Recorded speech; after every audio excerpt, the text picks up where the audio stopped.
Өнгөрөх 3 дугаар сараас эхлэн иргэд олон нийтэд дэлхийн нийтээрээ эсэргүүцэж байгаа цөмийн энергийн хор хөнөөлийн талаар Монголын байгаль орчин төрийн бус байгууллагуудаас эрчимтэй мэдээлж байгаа.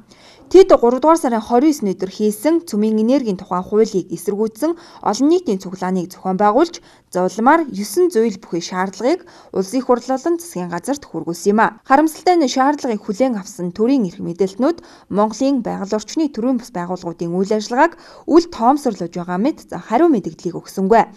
Иймд тус холбооноос өөрсдийн байр сууриа дараах байдлаар илэрхийлж байна. Засгийн газрын хэрэглэх газарт одоо бичиг хийгээд орхисон байгаа. За ийм учраас бол Монгол улсын засгийн газар байгаль орчны төрийн бус байгууллагууд, иргэний нийгмийн байгууллагуудынхаа дуу хоолойг сонсохгүй байна.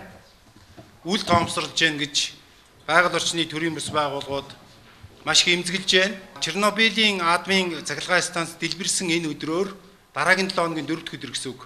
Бид нэр бүү март бүү тавт гэсэн нэртэй том цуглаан жагсаал зохион байгуулахар боллоо. Энэ жагсаал цуглаанаас одоо ямар шийдвэр гарч, ямар аах зөрнүүлж юу болохыг би хэлж мэдэхгүй. Хэрвээ янз бүрийн асуудал гардаг юм бол энэ асуудал одоо энэ зүйлийн хариуцлагыг бол засгийн газар хүлээнэ. Хүн хэлээрээ мал хөлөөрөө гэж бид нар бол маш тодорхой шаардлага тавьсан. Засгийн газар энэ үйл хүлээж авсангүй. За тэд хүргэсэн шаардлагатай Монгол улсын ерөнхий сайдыг саяхан Япон улсад хийсэн албан ёсны айлчлалаар цөмийн энергийн тухай асуудлыг ярилцсан эсгээ мэдээлхийг хүсэж, мөн манай улсын цөмийн энергийн тухай хуулийг иргэн нэг харахыг шаардсан юм а.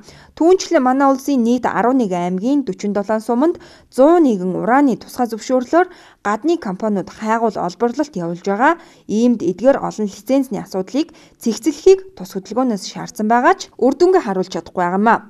Дээрх асуудлуудаар өнгөрөгч өдрүүдэд улс төрийн нийт намын байгууллагуудтай уулзалт зохион байгуулж, асуудлыг хамтран дэмжихийг тус холбооноос хүссэн юм а. Өөрсдийн саналыг тусуулах зорилгоор улс төрийн бүх намуудыг урьж уулзалт ярилцлага хийсэн.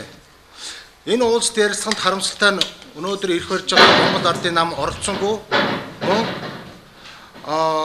улсын их хурлд одоогоор суудалтай байгаа иргэний зэрэг ногоо намын төлөөд оролцсонгүй. Тэгэхээр энэ хоёр намын хувьд энэ иргэдээ мөн иргэний нийгмийн байгууллагуудаа үл тоомсорлж байгаа байдал нь бол эндээс харагдаж байна. За нэгэнт төр засаг цөмийн энергийн хор хөнөөлийг тийм ч сүрдмээр гэж дүгнэхгүй байгаа тул Монголын байгаль орчны төрийн бус байгууллагуудын холбооноос тэмцлээ үргэлжлүүлнэ гэдгээ нүгээр мэдгдлээ.